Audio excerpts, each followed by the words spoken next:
22 अप्रैल को उत्तराखंड के famous historian doctor Yashwant Singh Katoch को राष्ट्रपति द्रौपदी मुर्मू ने पद्म पुरस्कार से सम्मानित किया है। यशवंत सिंह कटोच को ये सम्मान शिक्षा, इतिहास और पुरातत्व के फील्ड में अहम योगदान देने के लिए दिया गया है। आपको बता दें कि 27 दिसंबर 1935 को पौड़ी के मासो गांव में जन्मे यशवंत सिंह कटोच ने राजनीति शास्त्र में एमए की डिग्री हासिल की और फिर 1978 में इन्होंने हेमवती नंदन बहुगुणा गढ़वाली कॉलेज से गढ़वाली हिमालय के पुरातत्व पर शोध ग्रंथ प्रस्तुत किया, जिसके बाद विवि ने उन्हें डी.फिल की उपाधि से नवाजा। 33 सालों तक शिक्षक के रूप में सेवाएं देने के बाद डॉक्टर कटोच साल 1995 में प्रधानाचार्य पद से सेवानिवृत्त हो गए। आपको ये जानकर हैरानी होगी कि राजनीति शास्त्र के शिक्षक होने के बाद भी डॉक्टर कटोच की दिलचस्पी इतिहास और पुरातत्व में थी। रिटायर होने के बाद उन्होंने इतिहास के फील्ड में अपना काम जारी रखा।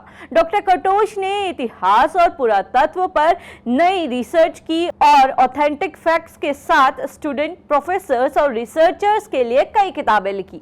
डॉक्टर यशवंत सिंह कटोच अब तक 10 से ज्यादा किताबें लिख चुके हैं। इसी के साथ अब तक वो 50 से ज्यादा रिसर्च पेपर की रीडिंग भी कर चुके हैं। उनकी सबसे पहली शोध पुस्तक मध्य हिमालय का पुरातत्व थी।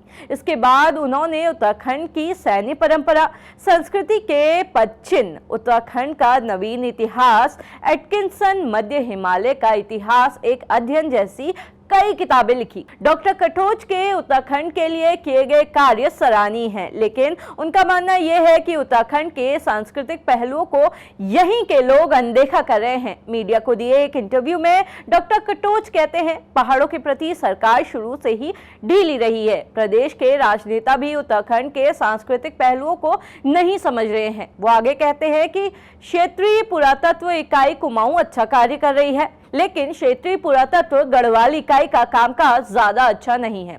उन्होंने आगे लोक संस्कृति के संरक्षण को लेकर कहा कि देवभूमि धरोहरों की भूमि है, किसी को इन धरोहरों से छेड़छाड़ नहीं करनी चाहिए। डॉक्टर कटोच ने पौड़ी के विंसर महादेव का उदाहरण देते हुए बताया कि इस मंदिर की मरम्मत का काम बीकेटीसी कर रही है और कहीं ना कहीं उन्होंने इस मंदिर की पुरानी शैली को ही बदल दिया है। उनका मानना है कि इस मरम्मत के काम में बीकेटीसी को पुरातत्व विभाग की मदद लेनी चाहिए थी, क्योंकि पुरातत्व विभाग इस मंदिर की शैली का महत्व अच्छे से समझता है।